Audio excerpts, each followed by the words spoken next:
5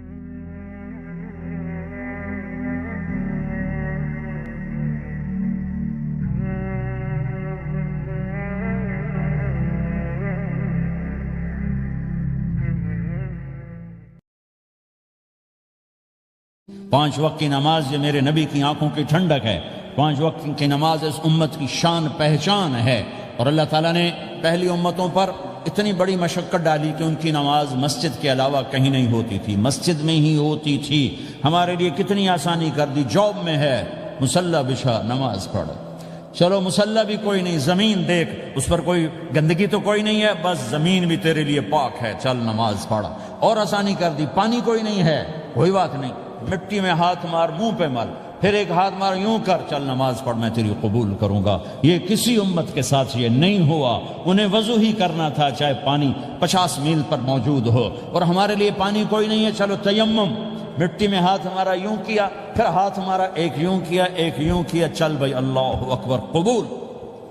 عمار بن یاسر رضی اللہ تعالیٰ عنہ سفر میں تھے، ان کو نہانے کی ضرورت ہو گئی، نائٹ فال ہو گیا، تو انہوں نے سوچا کہ ویسے تو آدمی کو وضو کی ضرورت ہوتی ہے تو خالی منہ پہ ہاتھ مارا اور یوں کونیوں تک، لیکن مجھے تو غسل کی ضرورت ہے، تو خالی اس سے تو کافی نہیں ہوگا، تو انہوں نے کپڑے اتارے، اکیلے تھے، ریت کے اوپر کبھی یوں لیٹے کبھی یوں لیٹے کبھی یوں لیٹے، 3-4 دفعہ یوں اور یوں رول ہوتے ہوتے پھر انہوں نے نماز پڑھی۔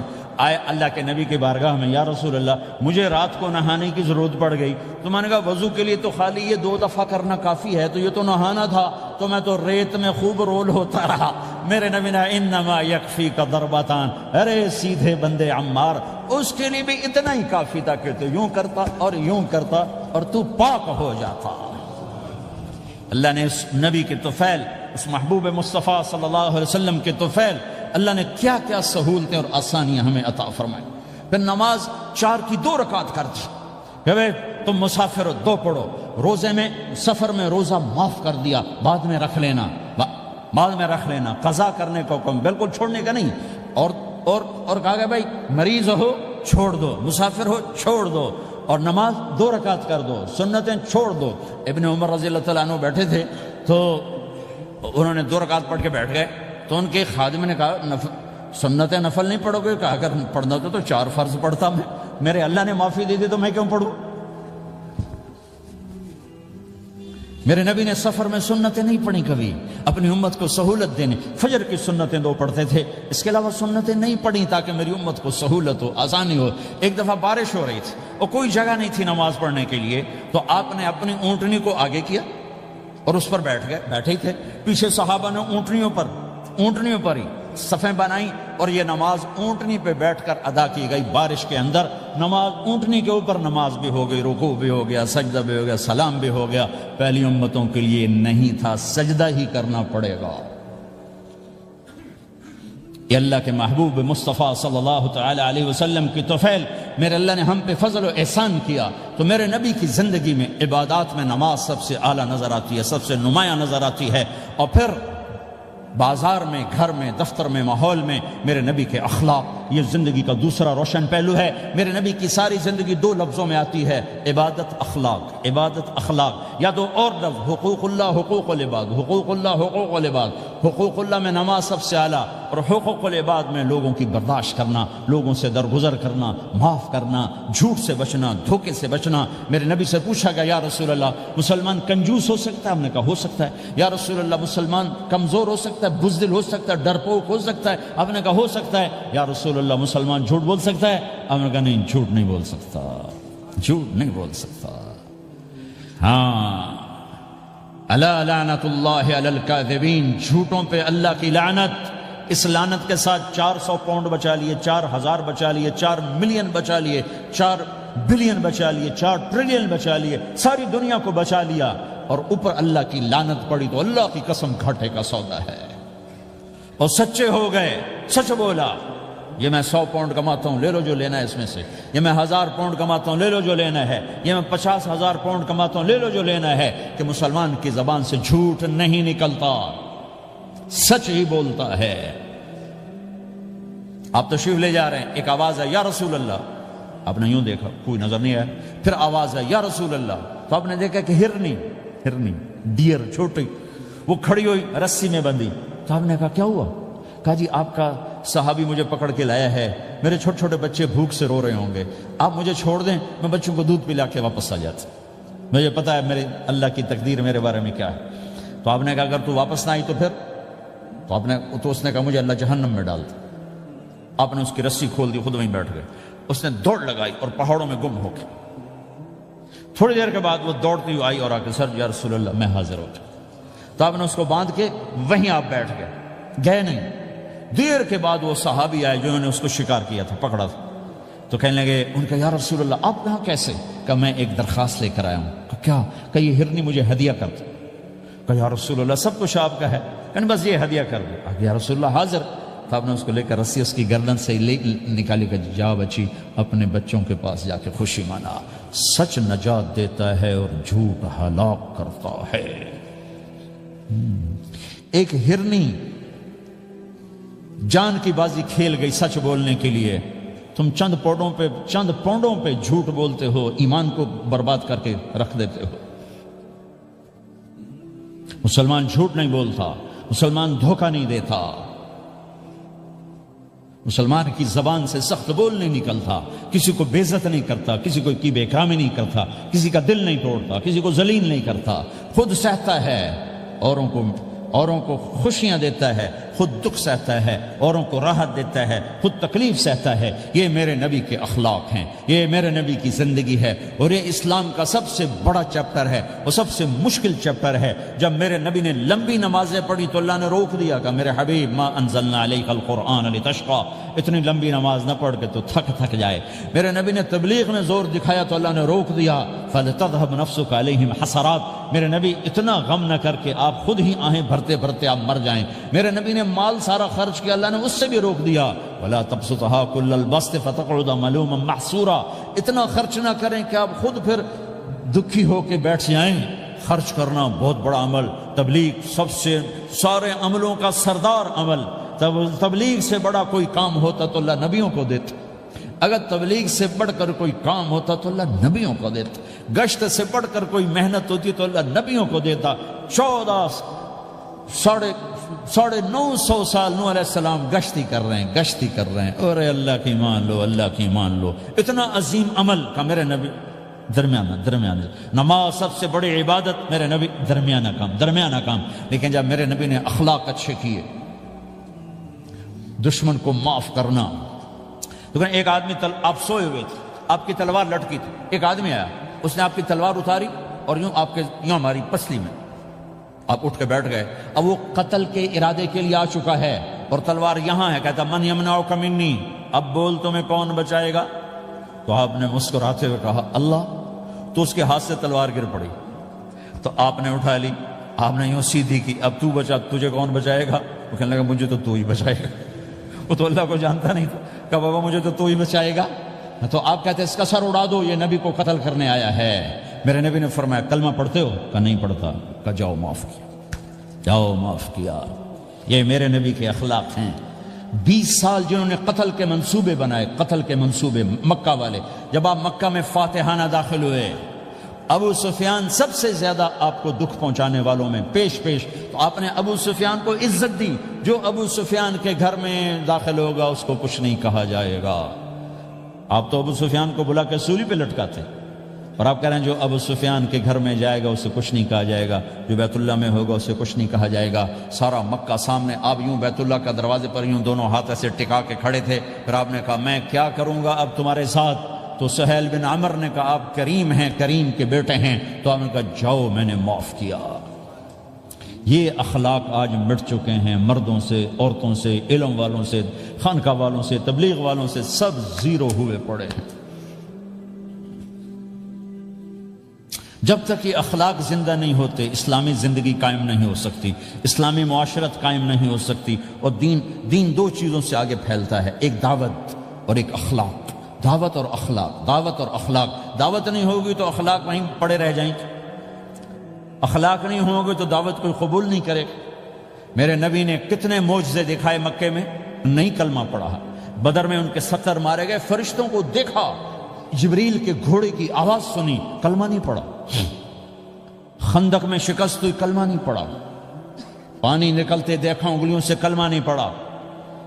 ایک بکرے کا ایک بازو پکایا، ایک بازو بکرے کا، ایک اگلا جو بازو ہوتا، اور 40 آدمیوں نے کھانا کھایا اور ایک بوٹی کم نہیں ہوئی، ایک بوٹی کم نہیں ہوئی، کلمہ نہیں پڑا.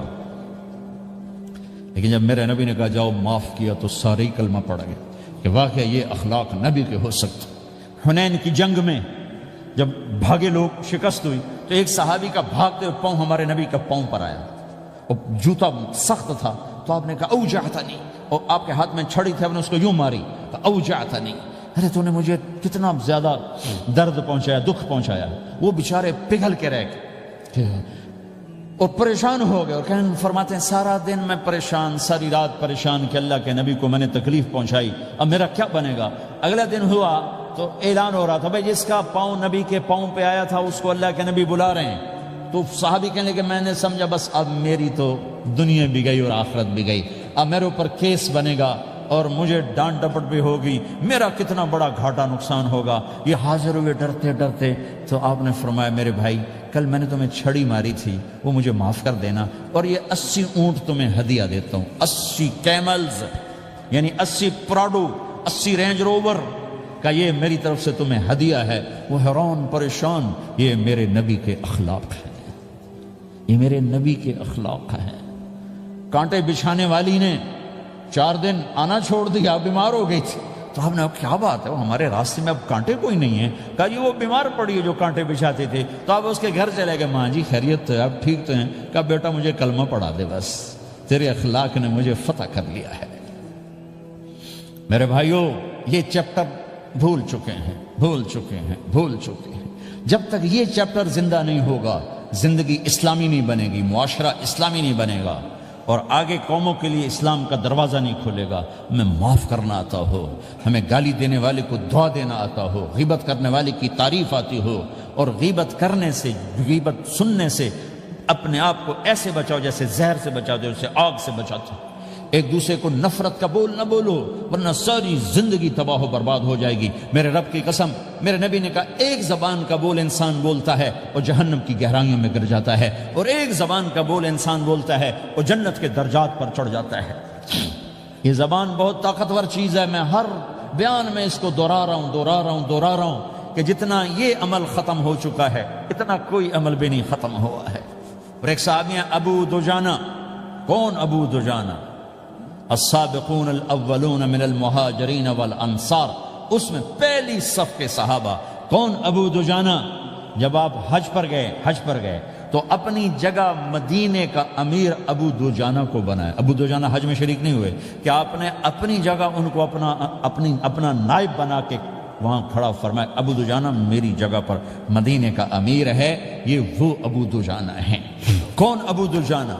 جو جنگ بدر سے لے کر آخری حج تک ہر سفر میں شریک ہیں، ہر سفر میں شریک ہیں.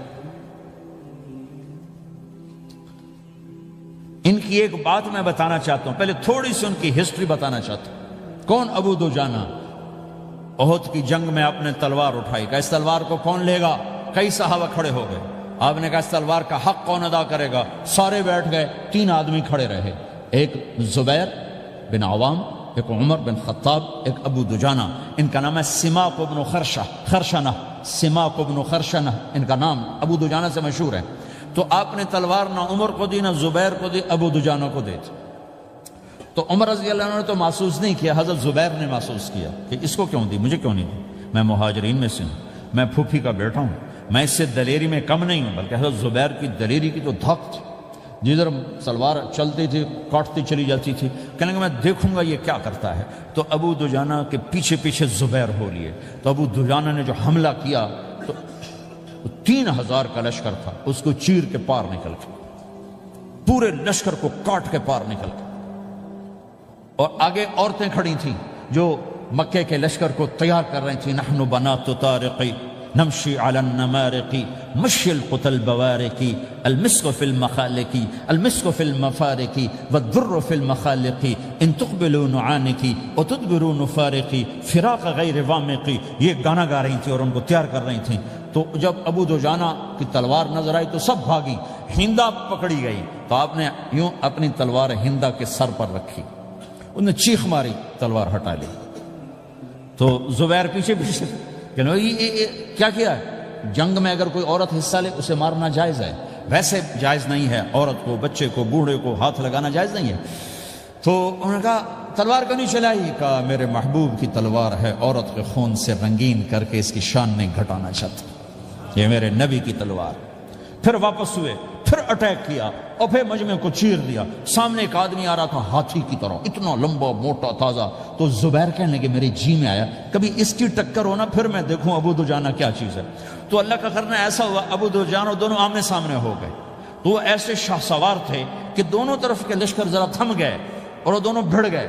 ابو دجانہ کے اپنے جوہر، اس پہلوان کے اپنے جوہر، غبار اٹھا، مٹی اٹھی، اور اس کی اپنی طاقت، ان کی اپنی طاقت، انہوں نے ابو دجانہ کو اس نے زخمی کر دیا۔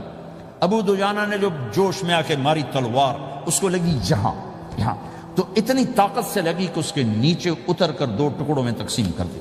یوں ماری تو ایک حصہ ادھر، ایک حصہ، پھر یوں دیکھا اور اپنے چہرے سے لوہے کی ٹوپی اتاری، اما ترا انا ابو دجانہ، کیا دیکھ رہے ہو؟ میں ہوں ابو دجانہ، تلوار صحیح لی ہے میں نے، غلط نہیں لی، یہ ابو دجانہ ہیں۔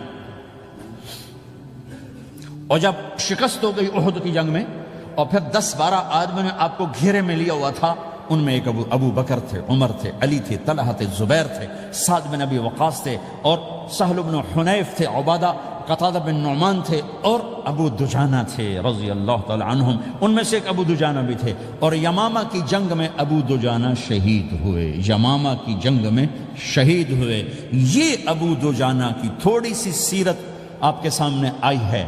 اس کے بعد اب آپ ان کے قول کو سنو تاکہ اس کا وزن آپ کے سامنے آئے۔ یہ بدر کے شریک ہیں، اللہ کے نبی نے کہا بدر کا صحابی جو مرضی کرے بخشا گیا۔ یہ صلح حدیبیہ کے شریک ہیں، اللہ نے قرآن میں کہا لقد رضی اللہ، میں ان سے راضی ہو گیا۔ یہ صحابی ہیں، اللہ نے کہا کلا وعد اللہ الحسنی، اے میرا نبی تیرے ہر صحابی کے لیے جنت کا وعدہ ہے۔ اور اب یہ کیا کہتے ہیں؟ یہ کیا کہتے ہیں؟ لوگو ان ارجع عملی عند، لوگو میرے پاس، ابو دجانہ میرے پاس بخشش کا سب سے بڑا عمل جانتے ہو کیا ہے؟ بدر نہیں، احد نہیں، حدیبیہ نہیں، خندق نہیں، خیبر نہیں، فتح مکہ نہیں، آخری حج نہیں۔ کیا ہے؟ کیا ہے؟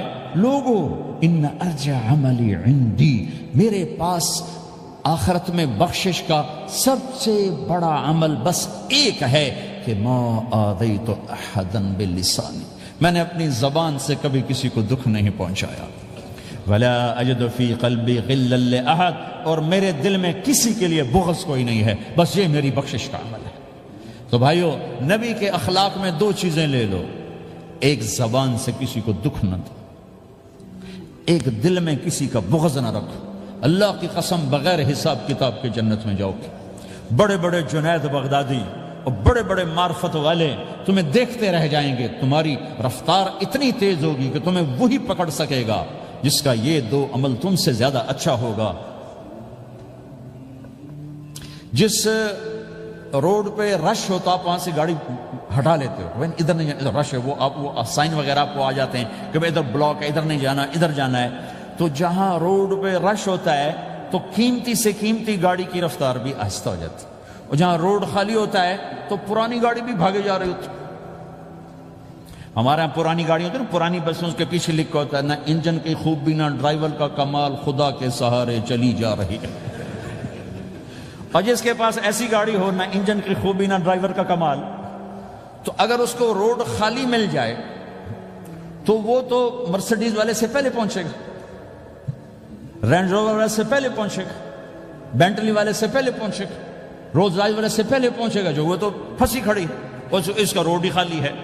تو میرے بھائیو، یہ میں ایک مثال دیتا ہوں، عبادات کی روڈ پہ بہت رش ہے، نمازی بے شمار ہیں، روزے دار بے شمار ہیں، عمرے والے بے شمار ہیں، حج والے بے شمار ہیں، اور تہجد گزار بے شمار ہیں، علماء بے شمار ہیں، حافظ بے شمار ہیں، ذکر والے بے شمار ہیں، بہت رش ہے، تبلیغ والے بے شمار ہیں، لیکن جو اخلاق والا روڈ ہے نا، یہ خالی پڑا ہے۔ اس پہ موٹر زوکی پہ چڑھ کے آ جاؤ تو سب سے آگے نکل جاؤ، سائیکل پہ چڑھ کے آ جاؤ تو سب سے آگے نکل جاؤ، کہ روڈ ہی خالی ہے، اخلاق کا روڈ خالی ہے۔